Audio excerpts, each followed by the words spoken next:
Всем привет, меня зовут Стрэндж, и я верю, что люди должны знать правду. На нашем канале выходит все больше и больше всевозможных видео, доказательств существования и незаконной деятельности внеземных цивилизаций на планете Земля.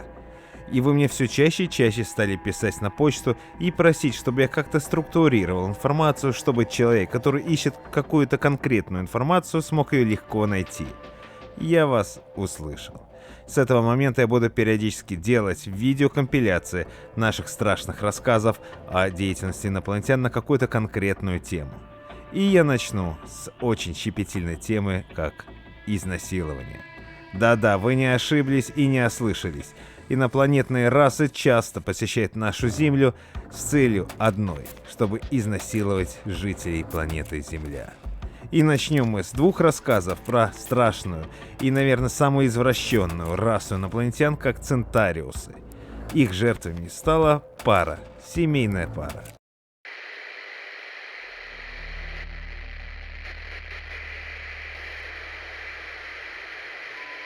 Всем привет, меня зовут Стрэндж, и сегодня я хочу поделиться с вами кусочком моей повседневной жизни по поиску информации.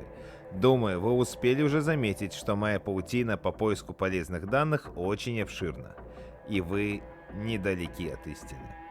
Чаще всего вы сами, мои подписчики, присылаете свои истории. Иногда ко мне приходят люди более скрытых от человеческих глаз профессий. А где-то, но уже реже, ко мне приходят мои знакомые по службе люди. Правда в том, что не все в этой жизни дается даром, и об одном таком случае я как раз хочу поведать. Месяц назад мне позвонил мой бывший сослуживец, и у нас завязался весьма интересный разговор. Привет, Стрэндж. Знаю, ты не особо рад моему звонку, но думаю, что моя информация тебя может заинтересовать. А, Стивен? Давненько я тебя не слышал. В последний раз ты запросил около $3000 за эти документы о Трампе. Вот даже не знаю, радоваться мне твоему звонку или же нет. Думаю, что можешь порадоваться. Да, в этот раз деньги снова мне понадобятся за то, что я тебе предоставить собираюсь. Ох, а я и не сомневался, иначе ведь не бывает, верно? Верно. За все в этой жизни нужно платить. Но касательно моего предложения, мне удалось вытащить запись допроса человека, который вступал в контакт с пришельцами. Ты сбрендил? Как он выбрался живым? Насколько я знаю, лунатики не отпускают никого. Живыми никого не отпускают. Что, старина Стрэндж, заинтересовался, да? Я знаю, что сумею тебе заинтриговать. А насчет твоего вопроса, тут ты прав, раньше не отпускали. Но когда ты посмотришь эту запись, то так же, как и я, подумаешь, лучше бы они его прикончили. Это что же они там сотворили с человеком, подумал я, а вслух сказал следующее. Сколько? 5000 евро наличными. На нашем месте. Сегодня, в полдень. И не минуты позже? И не минута позже! Сказал Стивен и повесил трубку. Хитрый засранец, сказал я напоследок и вытащил сим-карту из мобильного, а затем разломал ее пополам, чтобы никакая спецслужба не отследила мое местоположение. В полдень того же дня я прошел на точку встречи. Не буду говорить, где она находится, но запись я получил. Вместе с ней была и пояснительная записка, в которой вкратце было указаны данные похищенного, а затем и вовсе отпущенного пришельцами мужчины. Никто не знает, зачем они его отпустили, даже, как оказывается, и он сам. Записка гласила следующее. Мужчина, 30 лет, брюнет, рост 1,80 м, вес 60 килограмм, зовут Орландо. По его словам, шел из бара «Пивная» у Эрла в направлении своего дома, а затем увидел в небе странный объект, который светился бирюзой. Сам объект пролетал мимо дома Орландо. Мужчина дошел до своего жилища, открыл ключами дверь, а дальше, по его собственным словам, потерял сознание и очутился уже в другом месте. Я решил включить запись допроса. Пояснение лишь усилило мой аппетит. Вот только от внешнего вида допрашиваемого меня чуть не вырвало. На левом глазу красовался глубокий шрам у него. Самого глаза видно не было. Мочка правого уха отсутствовала напрочь. Страшное зрелище, скажу я вам. Волосы выглядели обожженными, будто бы какой-то неаккуратный ребенок решил поиграться со спичками. По лицу самого же человека было видно, что несмотря на обработку антисептическими средствами и мазями, он испытывал агонию от боли. Заметно это было потому, как он периодически кривился и норовил почесать свое лицо, но тут же отдергивал себя. Возможно, чесотка доставляла ему раздражающую боль. «Мистер Орландо, получается, вы видели НЛО?» — спросил человек за кадром видеокамеры, обладающий грубоватым, но одновременно с этим располагающим к себе голосом. Сам мистер Орландо сидел за деревянным столом, он не был прикован наручниками. Голые стены позади, а также маленькое решетчатое окошко в левом верхнем углу помещения. Все это совсем не намекало на дружелюбную атмосферу. Что-то где-то, как-то... Я устал. Как мне можно будет вернуться домой, к жене? Тогда же, когда вы расскажете все, во всех деталях.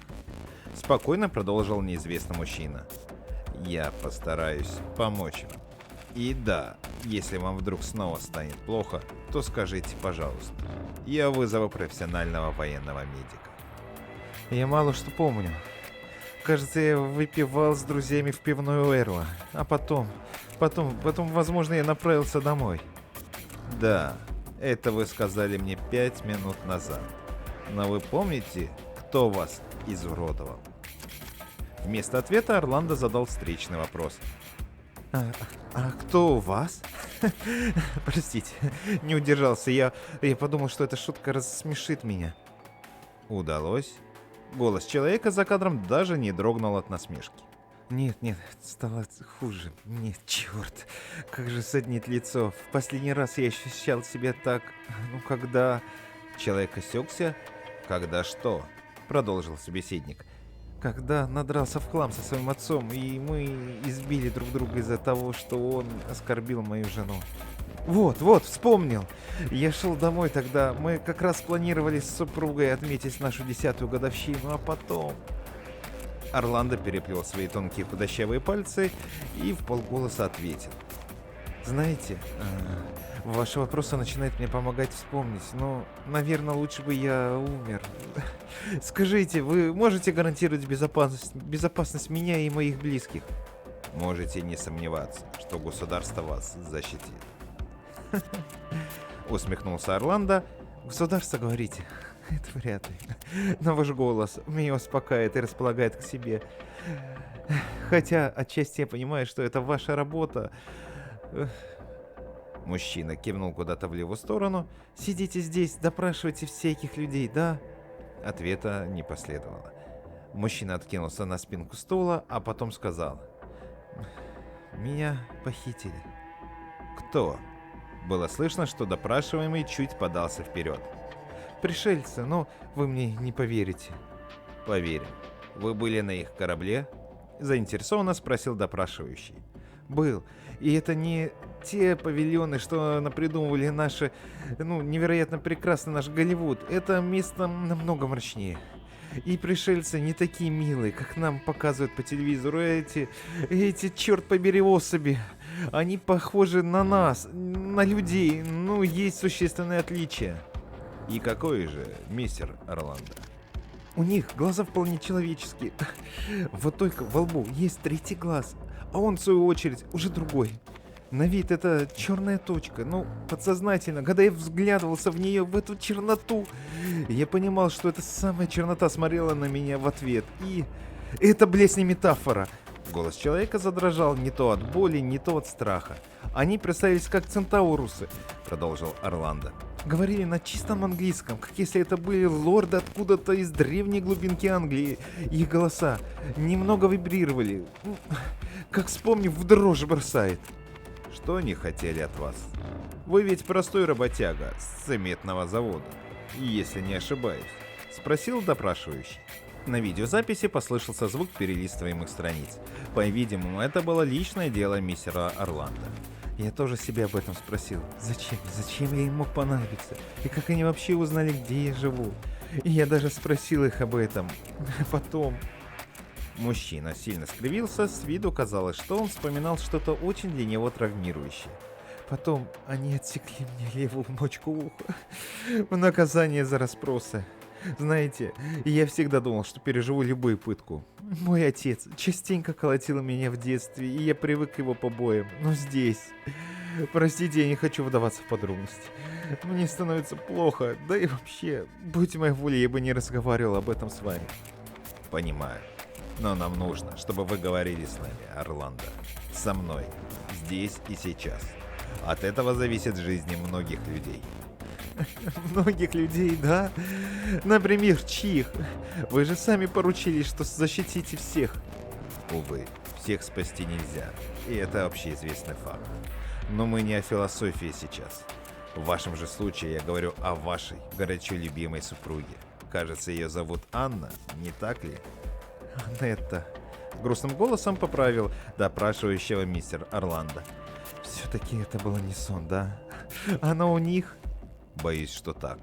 По крайней мере, там, где вас нашла патрульная полицейская машина, вашей супруги не оказалось рядом. Не успел допрашивающий договорить, как Орландо ударил кулаком по столу, а затем схватился левой рукой за него и сморщился от боли. Черт, как же больно, ублюдки! Будь я в силах, я бы нашел и сам бы их порезал, этих ублюдков, как они меня. Анетта, боже мой, Анетта. Я даже боюсь подумать, что они могли с ней сделать.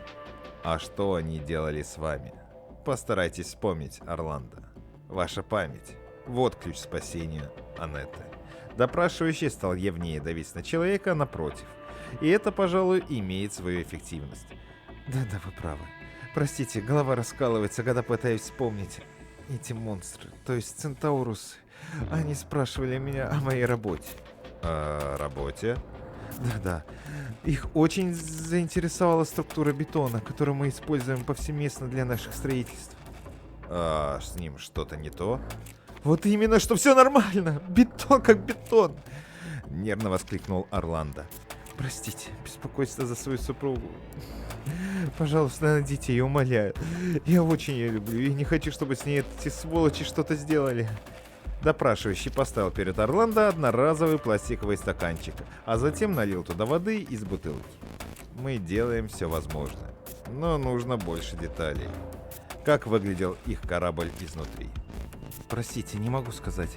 Там был полумрак, и все светилось чем-то зеленым. Что-то пикало, видимо, какие-то приборы. Я не знаю. Я не разбираюсь в этом. Человек снова начал кричать, а затем схватил стаканчик и стал пить.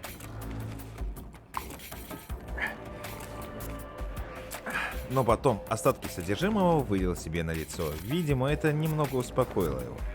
В кадре воцарилась тишина. Мистер Орландо долго смотрел в пустой стаканчик. Его губы периодически шевелились, создавая впечатление, будто бы он с кем-то разговаривал. Они отрезали мне палец за то, что я стал расспрашивать их о своей супруге. Кажется, они похитили нас вместе. Не знаю, у меня всплывают в голове какие-то обрывки, но голова очень сильно начинает болеть. А шрам? Откуда он у вас? Спросил допрашивающий. Шрам? Спросил Орландо и стал ощупывать свое лицо. Когда его пальцы коснулись левой части и провели по хирургически точному надрезу до глаза, он замер. Точно. Шрам. Теперь понятно, почему я не вижу своим левым глазом. Его просто нет.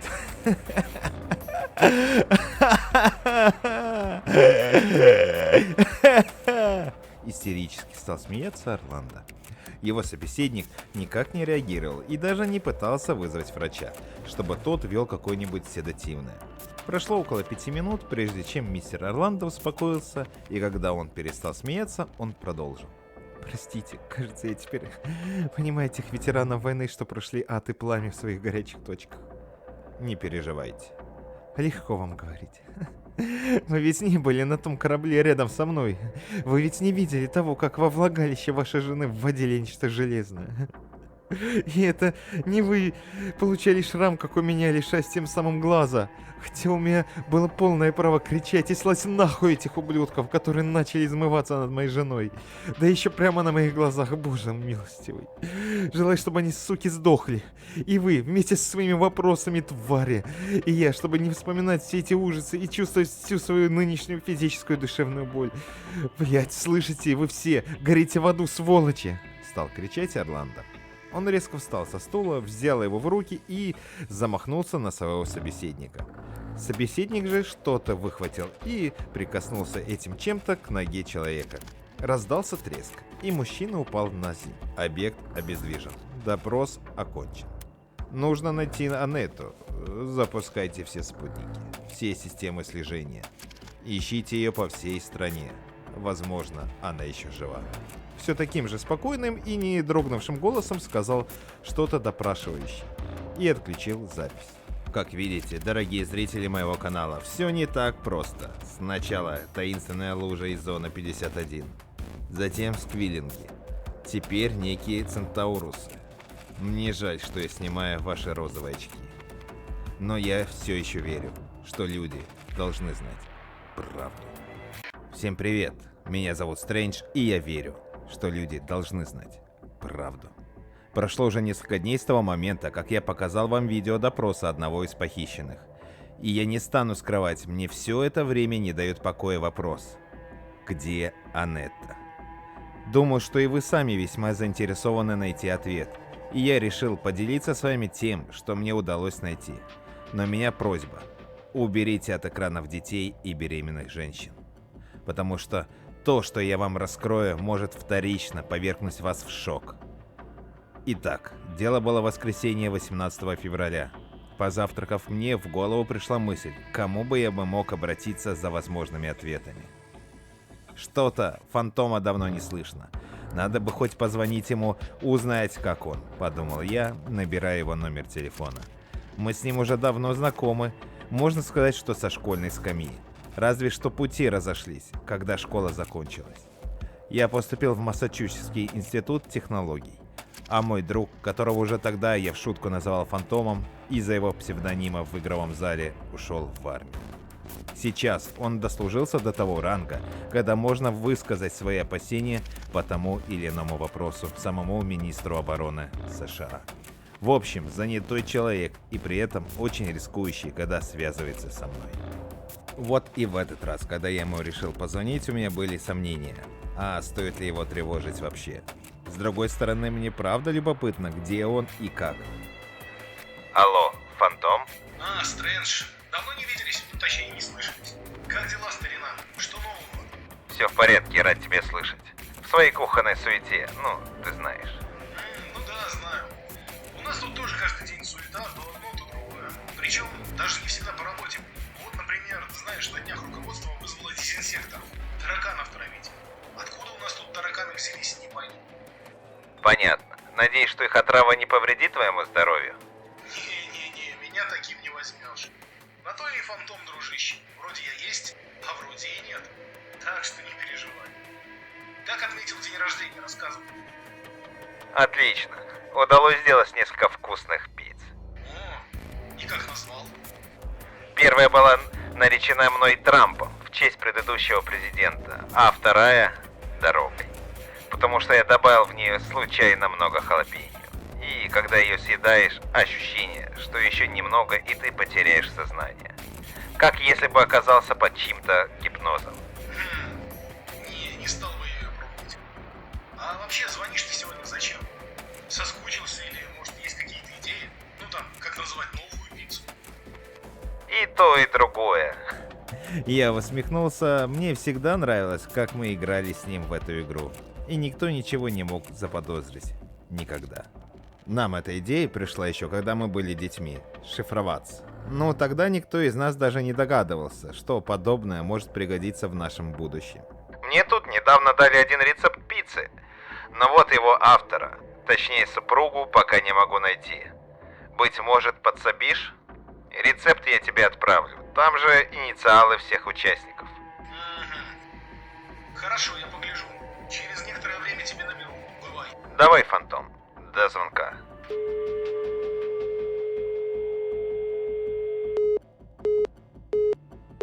И он положил трубку. Пока я ждал звонка, то все еще пытался найти хоть крупицу информацию об Анетте. Что с ней, как она, мертва или жива? И если жива, то что с ней стало? Она могла бы стать ключом в создании нового архива об этих загадочных, но, как я понял, очень жестоких центаурусах. Я не гонюсь за большой известностью. Ведь моя истинная цель — найти правду, какой бы она ни была. Меня преследует уверенность, что это может спасти наш вид где-то в будущем. За всеми своими раздумьями я не заметил, как пролетело время и наступил вечер. На кресле качалки передо мной лежал телефон, я гипнотизировал его в ожидании звонка. И, наконец, раздался рингтон песни «Sweet Dreams» в исполнении Мерлина Мэнсона. Слушаю. Здравствуйте, это вы заказывали пиццу пепперони для семейной пары? Да, я. Как скоро мне ее ждать? Я сразу понял, что это непростой заказ на мое имя. Через 10 минут наш курьер приедет. Давайте ему чаевые или нет, ваше право. Вы и так щедро заплатили нашей маленькой пиццерии. Всего вам доброго. И вам. Я закончил звонок. Через 10 минут ко мне в дом постучали. Я открыл 2 двери, и передо мной предстал курьер. На вид ему было 18 лет, а на голове у него красовалась фирменная зеленая кепка пиццерии Франкос Пицца. «Ваш заказ!» — сказал он и протянул мне картонную коробку. «Спасибо», — ответил я и протянул $20. Парень кивнул и удалился к своему скутеру. Я же закрыл дверь и прошел к себе на кухню. Мне не терпелось посмотреть, что же там в коробке. Открыв коробку, я увидел, что помимо пиццы в коробке лежала флешка. Она была немного залепана сыром, но это ничего не меняло, ничего страшного. Сама флешка находилась в чехле. Немедля ни секунды я направился в свой кабинет и задернул все шторы. А затем подключил этот крохотный USB-накопитель к ноутбуку, надел наушники и стал кликать мышкой. В папке New Extra Hot Pepperoni было несколько файлов. Все они назывались довольно лаконично. Запись 1, запись 2, запись 3. Я решил все же начать с первой и включил ее. На записи велась видеосъемка. В кадре же находилась некая больничная койка, на которой лежала невиданной красоты девушка. Она была полуобнаженной, лишь ее грудь, шея, красивые ключицы и такие же нежные плечи были видны в кадре, не говоря уже о прекрасном лице. Насмотревшись на неизвестное, я продолжил просмотр записи, и через пару секунд появился закадровый голос, причем такой же, как на записи допроса, что я выкупил недавно у Стивена. Невероятно. Объект 0. Анетта. Была похищена пришельцами, именующими себя центаурусами. На теле не видно каких-либо побоев. Девушку обнаружили посреди чистого кукурузного поля недалеко от дома. Под чистым я подразумеваю полностью выжженное, но на выжившей никаких ожогов не наблюдается. Первичный анализ крови показал, что в организме не обнаружены какие-либо опасные для жизни химикаты, разве что неизвестный нам белок. Но его значение мы пока не выяснили. Девушку мы ввели в кому, чтобы точно убедиться, что ее жизни ничего не угрожает. А когда выведем, то начнем наш следующий этап распознавания. Кто знает, быть может, она является ключом к нашему пониманию этих существ и способу борьбы с ними. На этом пока все. Конец первой архивной записи для сектора 51. Да, запись длилась всего 5 минут, а вопросов меньше не стало. Поэтому я не стал медлить и решил включить следующее под номером 2. В кадре оказалась все та же палата. Правда, в этот раз девушка была в сознании, и я очень надеюсь, что это была Анетта. Вскоре мои подозрения подтвердил все тот же загадочный закадровый голос. «Вы помните, как вас зовут?» Девушка кивнула и ответила. «Кажется, мое имя Анетта. Где это я?» «В специализированной больнице по уходу за особыми пациентами». «То есть в психиатрической лечебнице?» «Нет, что вы. Но хочу отметить, что чувство юмора вам не занимать». «О, супруга научилась. Только вот не помню, как его зовут». «Орландо?» «Да, именно. Спасибо. А где он?» «В соседней палате. Не переживайте, вы скоро увидитесь. А пока отдыхайте». «Только я...» Хотела возразить девушка, но к ней подошел неизвестно откуда взявшийся медбрат и что-то шприцом ввел ей в левое предплечье. Анетта тут же обмякла и, кажется, уснула. Человек, который все это время был в тени, поставил камеру на какой-то столик или, быть может, стул, и впервые за все время я увидел его. Только в этот раз всего лишь со спины. Он был высоким, с черными короткими волосами. Имел худощавое телосложение и не очень высокий рост, ну, навскидку где-то 1,70 м. Объект номер 0, она же Анетта, не проявляет никаких признаков агрессии. Вместо этого она весьма спокойна и доброжелательна. И это не может не радовать. Конец второй архивной записи для сектора 51. Сказал все тот же человек и, не поворачиваясь к камере, отключил ее своей правой рукой. Ну что ж, по крайней мере, это точно Анетта. Значит, все ответы на вопросы находятся в третьей части записи. Подумал я тогда и нажал на третью видеозапись. На ней оказалась все та же лампа, все те же белые стены и решетчатое окно, которое, правда, в этот раз уже находилось в правом верхнем углу, а не в левом. За столом сидела Анетта. На ней был больничный халат, а поверх него теплый плед. Через некоторое время допрашивающий, он же таинственный обладатель закадрового голоса, начал первым. Итак, Анетта, мы нашли вас посреди выжженного кукурузного поля, неподалеку от дома. Вы помните, как там очутились? Анетта молчала, а ее взгляд был направлен куда угодно, только не в камеру и не на собеседника. Спустя пару минут она все же удостоила честь агента напротив нее и ответила. Лучше бы я и не вспоминала. И лучше бы это все было сном. Приятным, чуть страшным, но все еще сном. Почему же это он мог быть для вас приятным? Насколько я понимаю, вас и вашего мужа похитили центаурусы. Верно. Хотя слово «похитили» не совсем верно. Не совсем подходит. Скорее, пригласили, и я дала свое согласие. Правда, не учла, что мой супруг вернется раньше. Почему же вы согласились принять приглашение? Это ведь пришельцы. Они могли сделать с вами все, что угодно. О, да, могли. И делали. Боже, я никогда не кончала столько раз. С похотливой усмешкой сказала Анетта. Что? Впервые за долгое время допрашивающий испытал, по-видимому, искреннее удивление. Кончала. Ну, испытывала оргазмы, дорогой. Даже мой муж меня уже давно перестал удовлетворять в постели, а эти... Центаурусы... Впервые в жизни я была счастлива находиться в чьей-то власти. Наступила тишина. Она длилась несколько минут, прежде чем сама Анетта ее нарушила. Знаете, очень тяжело жить с мужчиной, который имеет мало того, что нарциссические наклонности, так еще и скрытый садизм. Наш секс с ним всегда был очень, знаете, экстравагантным, что ли. Удовольствия я не получала, только боль. Многие мои подруги, конечно, хвастались их успехами в практике БДСМ и связывания. Но даже от боли я так не научилась получать удовольствие. По крайней мере, от своей собственной. Кстати, об этом. Где мой там супруг-садист? С презрительной ухмылкой спросила Анетта. Проходит реабилитацию. Ваши доброжелатели очень сильно искалечили его. Ох, не сомневаюсь. Это ведь я попросила их причинить ему максимальный вред. И они даже позволили мне посмотреть, как они пытали его, как резали его кожу, пальцы. Вы, наверное, думаете, что я свихнулась, но я правда искренне была рада видеть, как страдает мой глубоко неуважаемый супруг. Почему же вы с ним не развелись? А куда мне идти? Мы живем в такой глуши. Да и никто не верил мне, что этот человек просто парень завода. Такой доброжелательный может навредить собственной супруге, которую, по его же собственным словам, он горячо любит. Девушка замолчала и отвернулась, а затем положила руку себе на шею и пальцем провела от еремной впадинки до ложбинки своей груди. Она чему-то улыбнулась и продолжила с нескрываемым злорадством.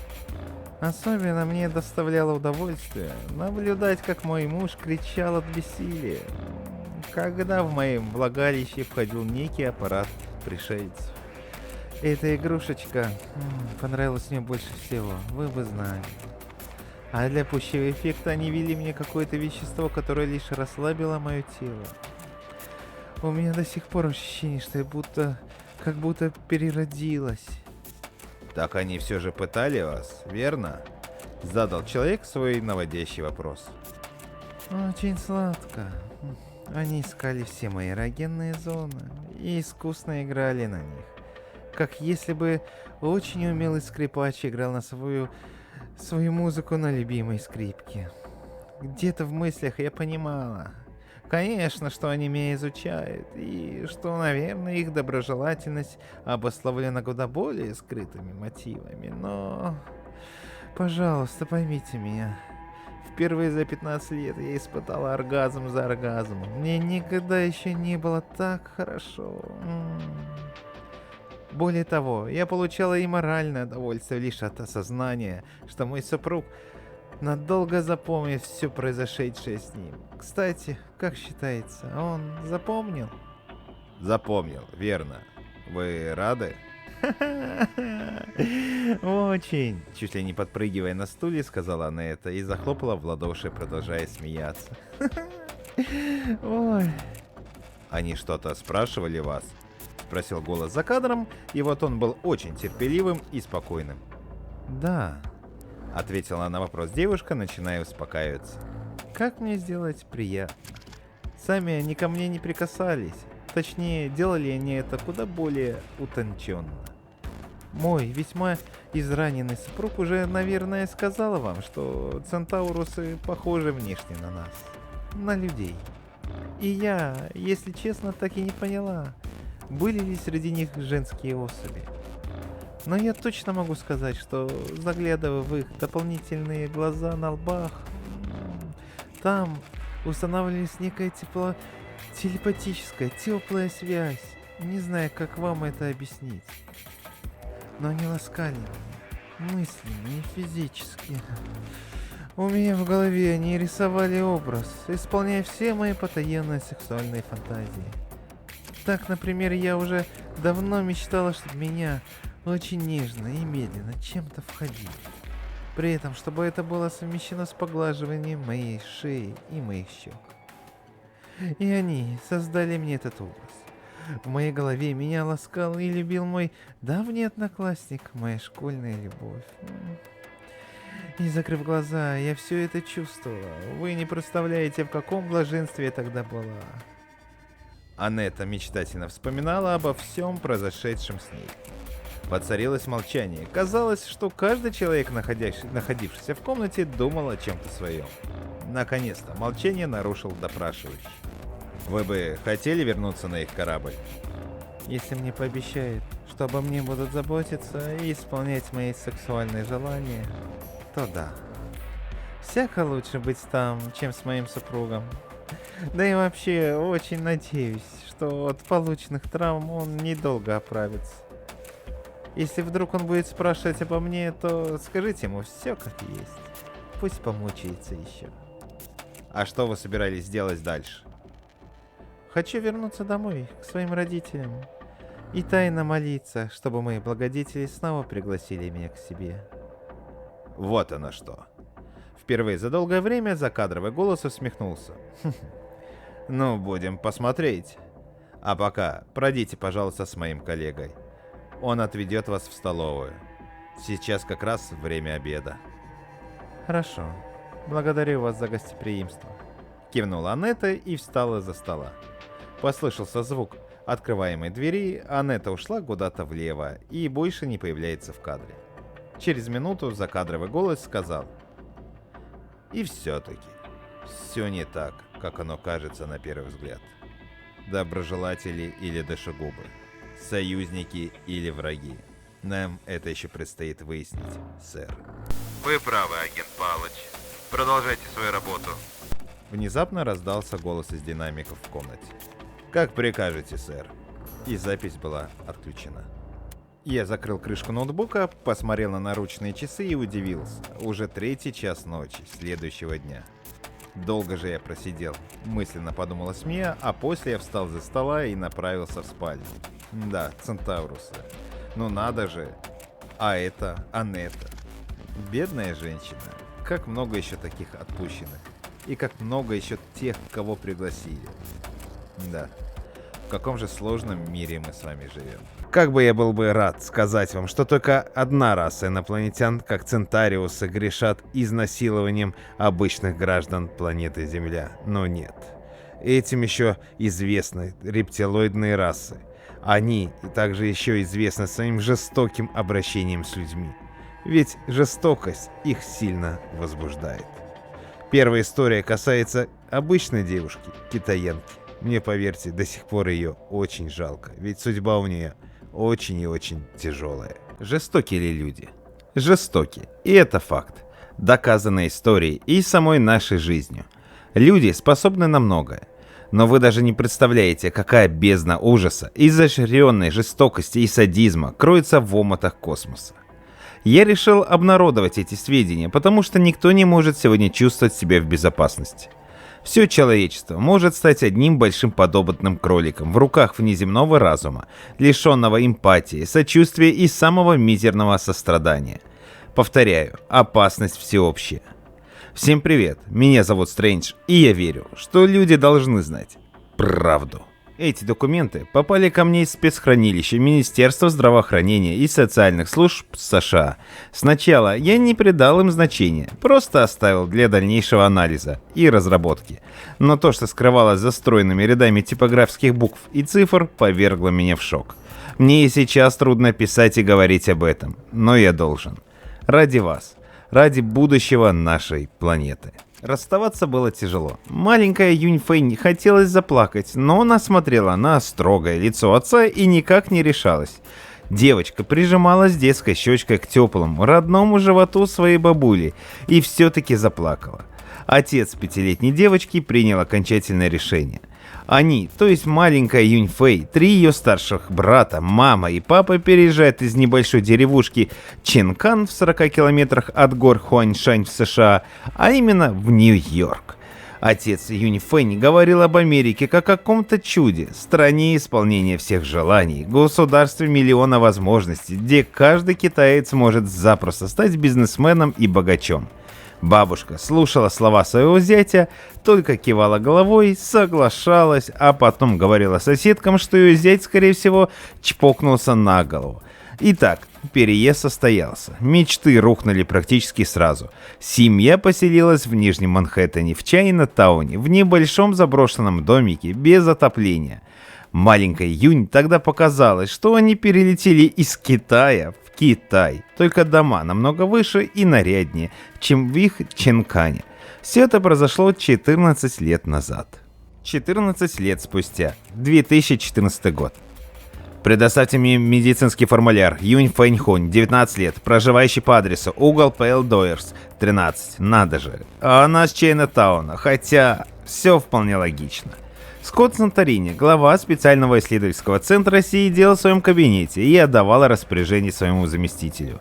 Вся машина закрутила шестеренками. Началась работа. В клинику Ленокс Хилтон в Нью-Йорке были направлены спецагенты, которые сделают все как надо. Скотт Санторини отпил кофе. Если что, то переводите ее в наш исследовательский центр, под наркозом, разумеется. Все нюансы с Ленокс Хилтон я утрясу сам. Соблюдайте секретность. Спустя 2 суток в Вашингтон. Санторини в белом медицинском халате вошел в светлую палату. Воздух едва-едва пах лекарствами и цветами. Система вентиляции работала великолепно. Он подошел к койке и мягко дотронулся до руки спящей девушки. Та открыла глаза, посмотрела по сторонам, увидела перед собой врача, и ее глаза наполнились слезами. 19-летняя Юнь Фэнь отвернула лицо. Санторини взял стул, пододвинул его к койке и присел. «Доброе утро, мисс Фэй. Как вам спалось?» Он держал доброжелательный, заботливый тон. «Все плохое для вас миновало. Вы в надежных руках. Здесь вам ничего не угрожает». Девушка вытерла глаза ладонями и повернулась к врачу, прошептала едва слышно. «Спасибо». «За вами хорошо ухаживают? Обезболивающие помогают?» Юнь Фэй кивнула головой. «Для составления анамнеза я должен задать вам несколько вопросов, мисс Фэй. Извините, это моя работа». Санторини развел руками, стараясь казаться проще. «Вы готовы?» Фэй снова кивнула и еще раз досуха вытерла глаза, оправила на себе белое одеяло и увидела цветы на тумбочке неподалеку. Санторини перехватил ее взгляд. «А это принес один парень из медперсонала. Хотел сделать вам приятное. Вы ведь настоящая красавица». Девушка попыталась улыбнуться. Санторини смотрел на ее опухшее кровоподтеками лицо и поправил свою маску. Давайте начнем. Из показаний потерпевшей. Потерпевшая Юнь Фэньхунь, 19 лет, китайского происхождения, пережила групповое изнасилование в одном из кварталов Чайнатауна. Описывает злоумышленников как двух огромного роста негров, такого же огромного китайца. Словесный портрет прилагается. Из заключений врачебной комиссии Ленокс Хилтон. Пострадавшая доставлена в бессознательном состоянии, обширная кровопотеря, множественные гематомы и разрывы половых органов с трансматочным повреждением. В перспективе летальный исход. Санторини сочувственно покачал головой и задал вопрос. «Это все, что вы можете вспомнить?» Заплаканная Фэй была готова впасть в истерику. «Это все. Я уже много раз повторяла. Оставьте вы меня от меня уже наконец. Единственное, что я хочу, это чтобы меня все оставили». Санторини встал и вышел из палаты, не говоря ни слова. Направился в свой кабинет и вызвал дежурного врача из исследовательского отделения, где находилась Юнь Фэньхунь. Врач явился незамедлительно, и Санторини, по привычке касаясь подбородка, отдал следующее распоряжение. Подопытная Юнь Фэй пребывает в предистеричном состоянии. Возможен срыв, я так думаю. Сейчас введите ей седацию. После наступления фазы глубокого сна введите ей спецпрепарат, который позволит расширить ее сознание, снять блокировки и выяснить обстоятельства ее похищения. Извините, сэр, думаете, все-таки был контакт? Санторини высокомерно усмехнулся.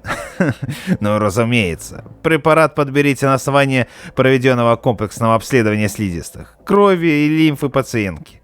Результат томографии головного мозга готов? Готов. Тогда действуйте, не теряйте времени. Из официального отчета главы специального исследовательского центра Скотта Санторини. Юнь Фэй, далее подопытная, дала показания в фазе глубокого сна под воздействием группы гиперноотропных психотропов. Далее привожу выдержку из диктофонной записи показаний. Я не могла пошевелиться. Все вокруг казалось каким-то ненастоящим, кукольным. Потом обстановка вокруг меня стала меняться. Я лежала на холодном столе с раздвинутыми ногами и руками, звездочкой. Я не могла, я не была связана, но не могла свести руки и ноги. Я потеряла способность видеть и почувствовала острую, нестерпимую боль внизу. Через мгновение я увидела громадное, ящероподобное существо, крокодила на прямых ногах. Неподалеку находились еще два таких существа. Далее запись прерывается. Подопытная начала впадать в состояние психотического шока, снят медикаментозно. Они были одеты в немного вздутые комбинезоны, как в фильмах про космонавтов и инопланетян. Потом я снова потеряла способность видеть. Сколько прошло времени, я не помню. На мгновение я очнулась. Нестерпимая боль. Но вдруг боль начала отступать. Я перестала чувствовать свое тело. Мне становилось легко, спокойно. И я очнулась в клинике Ленокс Хилтон. Выводы из полученных сведений. На основании исследований и опроса подопытной делаю следующие выводы. Первое. Подтвержден факт агрессивного вагинального вторжения. Подобные случаи расследуются. В настоящее время на территории США зарегистрировано 8 пострадавших, 5 женщин и 3 мужчин. Данный факт дает сделать предположение о либидо ящероподобных существ. Далее наги. И возможности получать удовольствие от полового контакта естественным путем. Половой контакт был сопряжен с садистской жестокостью. Возможно, суть в рептильном мозге нагов. Поясню, у представителей Homo sapiens зона удовольствия и зона жестокости соседствуют в рептильной области головного мозга. Поэтому люди иногда находят удовольствие в садизме. Вероятно, возможность получения удовольствия у нагов всегда связана с проявлением садизма. Второе. Первоначальное свидетельство подопытной, данное в клинике Ленокс Хилтон, дает возможность предполагать, что в ее разум были вложены фальсифицированные воспоминания. Вероятно, наги обладает мощным психогенными технологиями внушения. Случай не является уникальным, за исключением 2 факторов, которые считаю ключевыми. Первое. После похищения и изнасилования подопытная получила медицинскую и психологическую помощь от неустановленных инопланетных сущностей. Ранения, полученные подопытной, не предусматривают выживаемости ни в краткосрочном периоде, ни в отложенном. Делаю вывод о том, что она была найдена некими сущностями, идеи которых подчинены принятым на нашей планете общечеловеческим идеям гуманизма. Отвергаю факт оказания помощи в клинике Ленокс Хилтон. Ее выживание доктора в клинике считают чудом. Второе. Подопытная беременна. Несмотря на ранний период и короткий промежуток времени после события, ультразвуковое исследование выявило в матке подопытный кокон, сформированный эндометриальной тканью. Кокон обеспечивается системой кровоснабжения в зачаточном виде.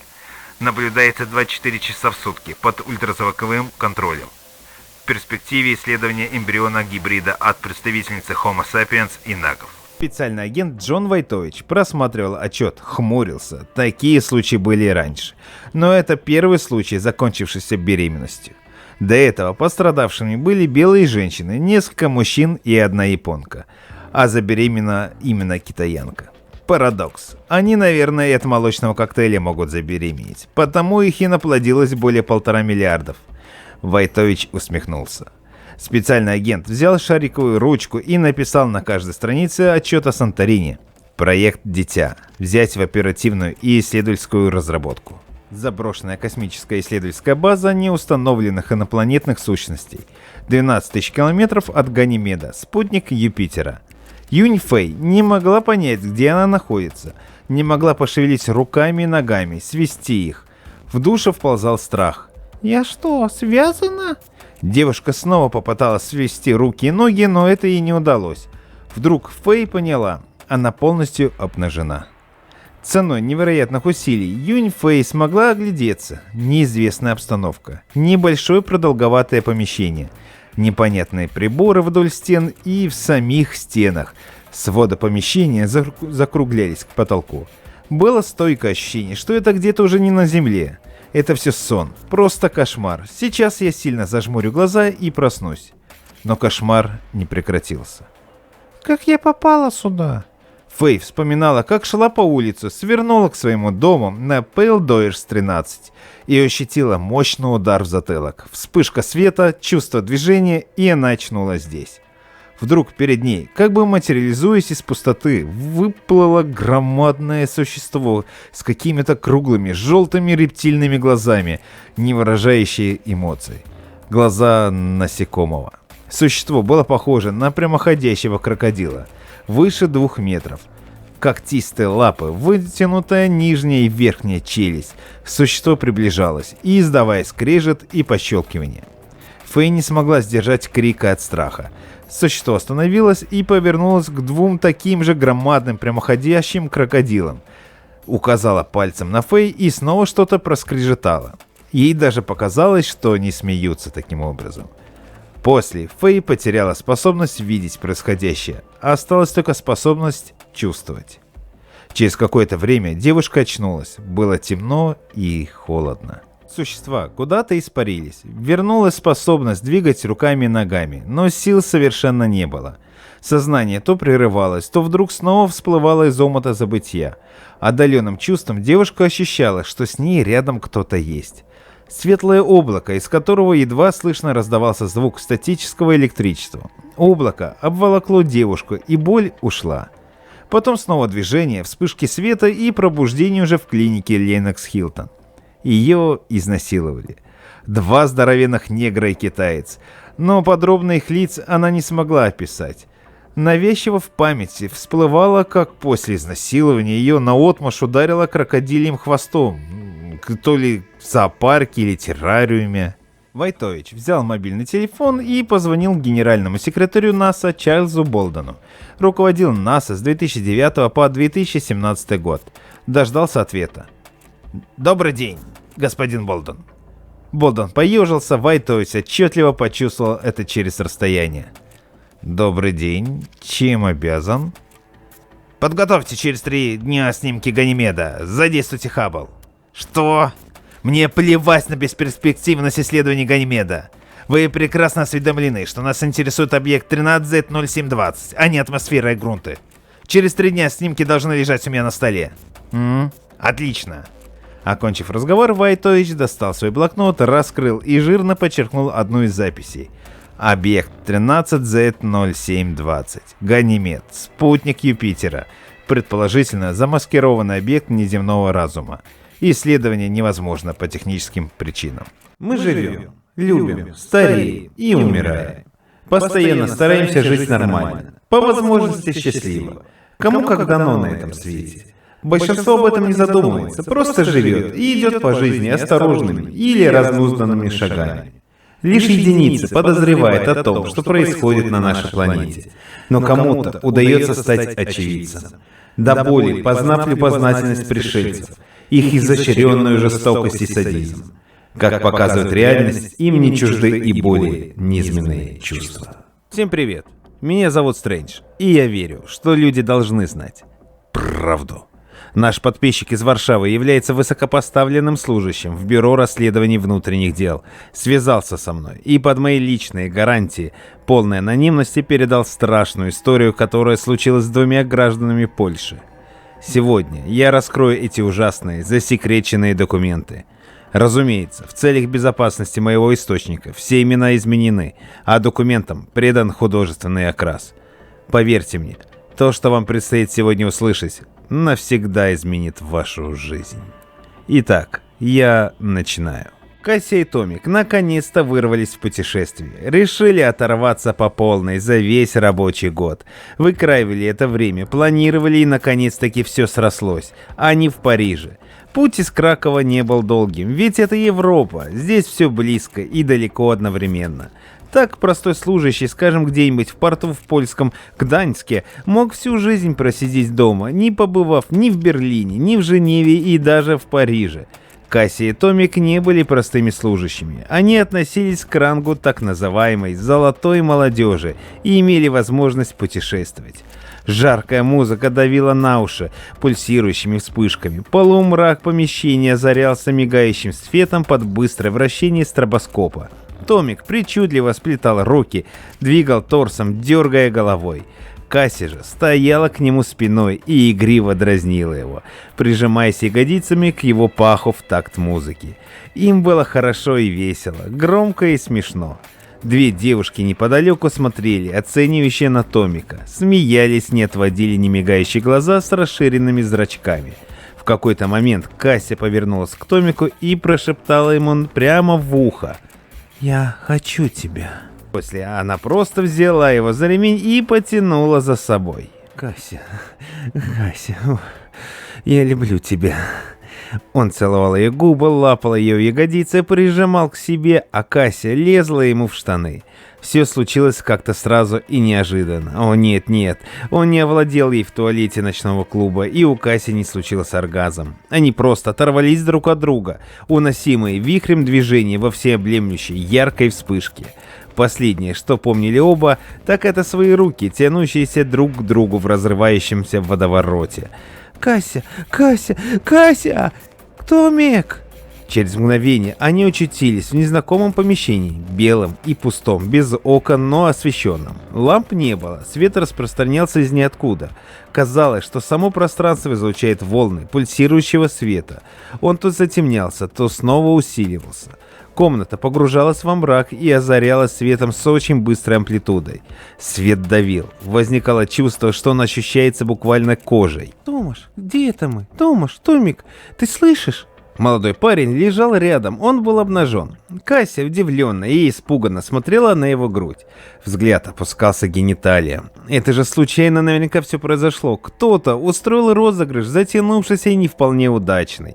Кася помнила, как перед входом в ночной клуб Томик дал ей какую-то таблеточку, и она выпила ее, запила пивом. Через несколько минут стало весело, смешно, энергия и эйфория зашкаливали. Наверное, она отключилась, и они оказались здесь. Но кто привез их тогда сюда? Господи, Кася подтянула ладонь к лицу и прикрыла рот в испуге. А может, их похитили? Кася начала тормошить Томика за плечи и только в этот момент поняла, что она сама также обнажена. Голос срывался на плач. «Томик, миленький, очнись, Томик! Простите, пожалуйста, умоляю!» Она оглядывалась по сторонам. Удивительно, но в помещении не было окон или дверей. Просто белые стены. Кася встала и подбежала к одной из стен. Трогала ее руками. Шершавая поверхность. Она шла вдоль стен, от угла до угла. Трогала их, вела по ним ладонями. Пыталась найти хоть какую-нибудь щель. Но тщетно. Из протокола жандармерии округа Моне, Париж. При утреннем патрулировании в предместье округа Мане на пересечении улиц Сен-Дени и Монтюрпан под мостом Пуэнте-Мари, сторона от Сен-Луи, обнаружено 2 тела, мужчина и женщина, мертвы. На теле множественные ожоги, следы изнасилования. Тела были доставлены в морг. Через час случилось непредвиденное. Женщина жила. Ошибка врачей при осмотрении тела, отсутствие пульса. В настоящее время выясняется обстоятельства. Женщина доставлена в госпиталь Лары-Буазьер в отделении и интенсивной терапии. Планируется возобновление расследования после нормализации состояния пострадавшей. Инспектор сидел в управлении. Время перевалило за полночь. Он снова и снова просматривал фотографии мертвого мужчины, которым оказался Томаш Мацкевич, уроженец Кракова, поляк. Выжившая пострадавшая Катаржина Войцех, также уроженка Кракова, полячка и любовница Томаша Мацкевича. Жан-Лука, как вам удалось удостоверить личности? Инспектор помоложе пил кофе. Ночные бдения в управлении не приносили ему радости. Ну, изнасиловали и убили. В первый раз, что ли? Есть рабочий день, определенный законодательством. Есть сроки расследования. Но старший инспектор жандармерии Поль Рефинье был трудоголиком и мучил весь отдел. Вы не поверите, господин инспектор. У девушки татуировка на безымянном пальце в виде обручального кольца. Выполнена тонкая надпись «Томаш Мацкевич». А у него аналогичная тату с надписью «Кася Войцех». Жан-Лука кивнул лысой головой. Забавно.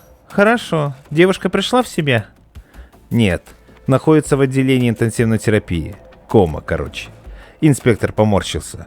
У нее между ног просто мясной цех. Поль Рефинье потер лоб. А труп? Мужик тоже мясной цех. Но только сзади. Знаете, Жан-Лука, такое ощущение, что их танк отымел. Ну, если на то пошло, то им могли что-либо вставить в нужные места. Думаешь, серия? Рефинье покачал головой. Вряд ли. Случай единичный. Кроме того, в крови у обоих обнаружены следы экстази. Они обычные придурковатые любовники, которые просто могли оказаться не в той компании. Похоже. Ну, показания с девушки нужно будет снять. Рефинье кивнул головой и вышел из кабинета. Его путь был вполне определен. Он не собирался ехать в госпиталь, не собирался исписывать листки в блокноте, продумывая схемы раскрытия преступлений. Нет, у него был совершенно другой план. Он вышел из жандармерии и сел в свой автомобиль, припаркованный на небольшой стоянке. Достал мобильный телефон. Алло, господин Борецкий, приветствую. По-моему, у нас случай в вашей юрисдикции. Девушка и парень. Девушка жива, а парень мертв. Показания? Нет, снять не удалось. Она в коме. Похороны пройдут в Польше, он поляк. Да, понял. Попытайся выяснить. Престарелый немец-чех, работающий во французской клинике, сочувственно и сокрушенно качал головой, глядя на молодую девушку под аппаратом ИВЛ. Ее ноги были разведены в сторону, в матку был установлен дренаж для отвода лимфы и крови после устранения основного кровотечения. Удивительно вообще, как она выжила. Травмы более чем серьезные, будто ее посадили на кол. Хотя чему тут удивляться? Могло быть все что угодно. Человечество взбесилось. Политика Макрона доведет страну до краха. Коренных французов все меньше и меньше. Со следующего дня снизьте объем обезболивающих. Будем пытаться выводить из комы. С утра проверь состояние швов. Все вмешательства внесены в карту. Хирург кивнул головой. Да, из жандармерии пришли ее данные. Родственникам сообщили. Думаю, прибудут завтра во второй половине дня. Откуда? Хирург кивнул головой в сторону девушки. Она полячка из Кракова. Ясно. Врач решил ничего не объяснять родственникам девушки, а подготовить выписку из карты. На словах он скажет, что она пережила сексуальное насилие, состояние тяжелое и нестабильное. Все. Его дело лечить. А объясняется, пусть все объяснения дает и ищет пусть жандармерия. Это их работа, а не его. Кася спала, она пребывала в коме и не могла пошевелиться. Все тело было сковано, а сознание гуляло по лабиринтам тьмы. Она раз за разом проваливалась во мрак, выплывала из него и оказывалась в квадратном помещении с белыми стенами. В своем нынешнем состоянии она не могла различить сон от действительности. Все казалось ей кошмаром, который вот-вот закончится, но кошмар только начинался. Она помнила, как некая невидимая сила подняла Томика с пола, взметнула к потолку, а после уронила на пол, как будто кто-то выбивал половик. Томика согнула пополам. Он открыл глаза, удивленный и не сознающий происходящего. Попытался встать, но ему не дали этого сделать. Рядом раздавались булькающие, шипящие и щелкающие звуки. У самого уха прошипело: «Не шевелись, если хочешь жить». Девушка закричала, все казалось нереальным. Она попыталась бежать, но бежать было некуда. Во вспышках света она увидела когтистые лапы, вслед за которыми перед ней проявились два существа. Это были не люди, нет, двухметровые рептилии скорее. Похожие на крокодилов, стояли на ногах, тянули к ней лапы. В какое-то мгновение твари стали драться между собой. Кусали друг друга до тех пор, пока одна из тварей не отошла в сторону, держась длинной лапой за прокушенный бок. Кровь была зеленовато-синей. Во время потасовки одна из рептилий ударила Касю хвостом. Удар почти вышиб из нее сознание, но, к сожалению, не до конца. Последнее, что она помнила, так это кожистое касание, хруст сломанной кости в бедре и боль между сильно раздвинутых ног. В отделе специальных исследований в США, город Вашингтон, в этот день царил некий ажиотаж. Старший группы внешнего наблюдения, отвечающий за сектор от Ла-Манша вглубь материка, вплоть до Парижа и Братиславы, чесал гладко выбритый подбородок. «Наш человек в Париже вышел на связь. Похоже, наш случай». Старшего группы слушало трое подчиненных. Крепкие мужчины в черных пиджаках. Один из них был в джинсах и черной рубашке. По привычке он держался ладонями за две нагрудные кобуры, скрестив руки на груди. Старший продолжал. «Итак, необходимо провести тайную эксгумацию тела пострадавшего. Некто Томаш Мацкевич похоронен в фамильном склепе близ Кракова. Тело должно быть доставлено в лабораторию.